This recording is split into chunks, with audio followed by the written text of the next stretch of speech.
Okay, I'm back. Now, the second part to this cake is there's going to be a bow. Sorry, I'm trying to adjust this camera. There's going to be a bow that goes around the circumference of the cake. I'm sorry, a ribbon that goes around the circumference of the cake and a bow that goes in the front. So I promise you, I show you how to make a fondant bow. It's probably the simplest thing you would ever do. So I have a piece of fondant and I'm only going to need some of it because I need the rest of it for the band. It's not white, it's kind of like an ivory color. It was white and I just added some yellow to it. Yes, yellow. Okay, so just cut this in half. And if I need more, I can always make more of this if by the time I'm ready to do the cake. Okay, so I have my fondant here and the bowl is super simple. It just depends on how big you actually want your bowl thingamajiggies to be. And all you need is a ruler, your rolling pin, whether big or small, and a cutter. It can be the crinkle cutter.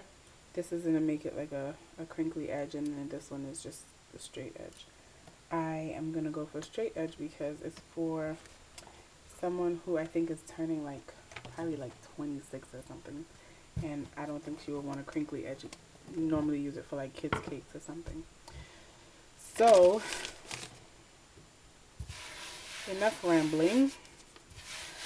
I dust my surface and I roll out the fondant.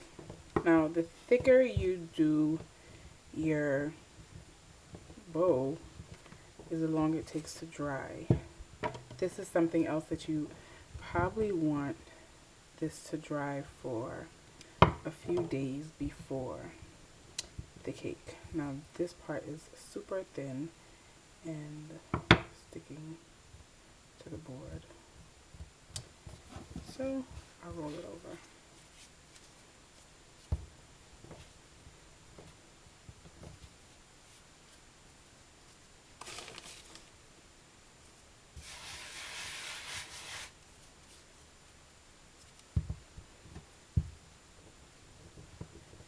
I can only do that so many times before the fondant actually gets really dry.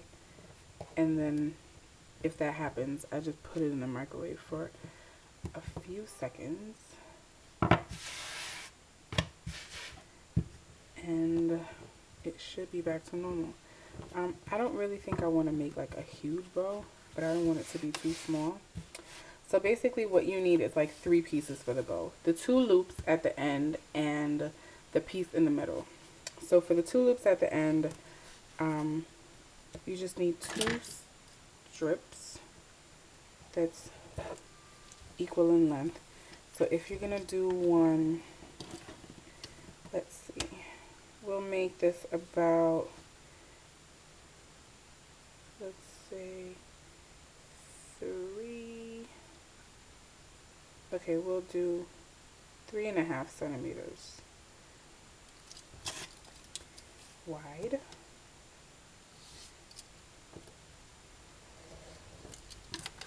Cut it.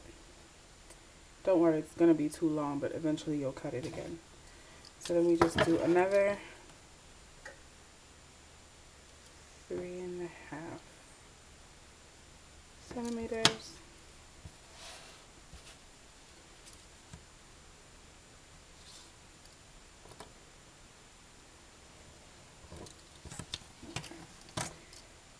So we have the 2 strips, and for the middle piece, you're gonna need, this one you can just kind of like, you don't even need to see it, but it's not gonna be this thick, obviously, but you don't want it too thin either, because this is actually not gonna fold this way, but it's gonna fold this way. This is where you can kind of crinkle it up to make it look like, you know, a real bow. So I just cut off the edges and I put that aside. So for these now, I want them to be the same length. So I just stack them together and cut.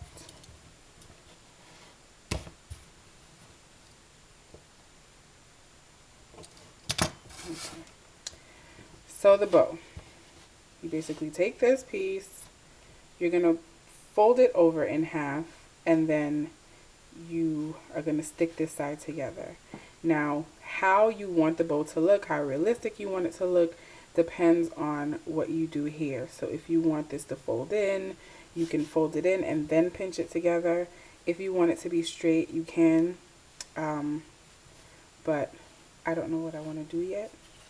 So for now, I'm just going to take some of my Tylose glue, or fondant glue, like I like to call it. Not too much. And then you stick the other side to it. You can kind of smush it down. And then you're going to take the two edges and pinch them together. Right? So it looks like that. That's one loop of your bow.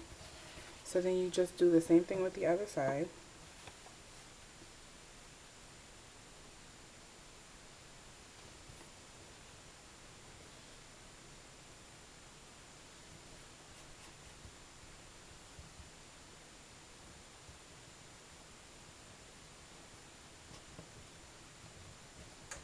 Pinch. You can flatten it a little bit. So now you have your two sides to the bow. So you take a little bit of glue here, and you put it on one piece, and you take the other piece, and you kind of just stick it down. Okay, so I want my bow to kind of be like this, if you can see that, but for now we'll do that after. So we have to do the middle first. So we'll just move that aside, and then this is the middle. So all I do is what you can do. If you want, you can fold this in like this. Fold in the other side.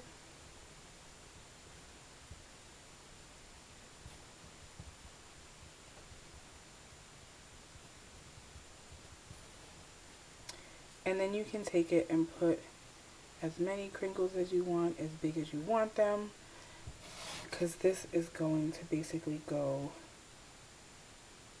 in between here. So it all depends on what you want it to look like. So if you want it to have 5 crinkles, it can. If you want no crinkles, you can do that too. I like it better with the crinkles because to me it makes the bow look a little more real. So I just take my glue,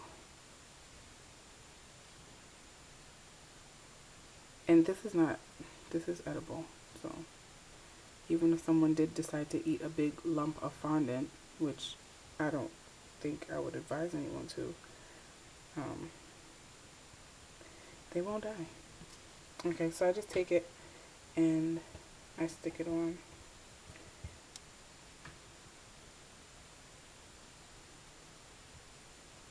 So that is the middle of my bow. Now I need to make sure that these pieces here don't end up flat like that, because I don't want them like that. So I'm going to take, I'll wrap this one over, but I'll just show you. Take some saran wrap and just roll it up. You can use saran wrap, you can use foil. I wouldn't advise you to use paper towel, only because the paper towel will dry to the bow and it will be hard to come out. But with the plastic wrap, it's fine. So you're just going to take it and bunch it up. And this is where shaping your bow comes into play. If you want one side to stick up, you can stick up.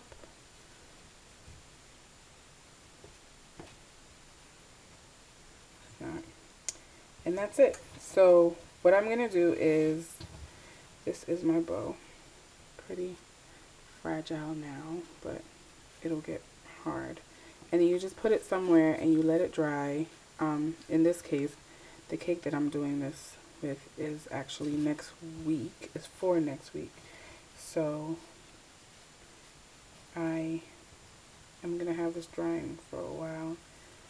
But I have to do this because I have 2 cakes to do next week. So